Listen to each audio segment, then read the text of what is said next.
তো আমরা ইনভেস্টিগেশন করছিলাম, জানছিলাম জিনিসটা বিষয়টা কি, কিন্তু কেউ আমাকে কিছু বলে না।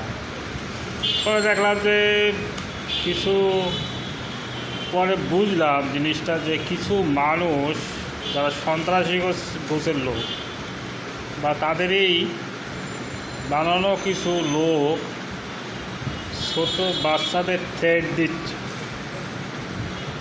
তারা এসে বাসায় তাদের ছোট বাচ্চাদেরকে এই ফেলাই দেবো, মাথা ফাটাবো, এরকম করতেছে তাদের ভয়, এই সন্ত্রাসীদের ভয়, এবং গ্যাঞ্জাম বাঁধাচ্ছে। এবং তারা যেভাবে শিখায় দেয় সেইভাবে ছেলেপিলেরা ঘরে এসে গ্যাঞ্জাম করে ভয়তে। ফলে তাদের বাচ্চাদের মারা অটোমেটিক মারধর করে, এবং এই বাচ্চারা মার খেয়ে বলে আর কি করবো, করার কিছু নেই। তো আমি এই জিনিসটা চিন্তা করে আমার খুব খারাপ লাগলো। এই ধরনের তৈরি মার্ডার বা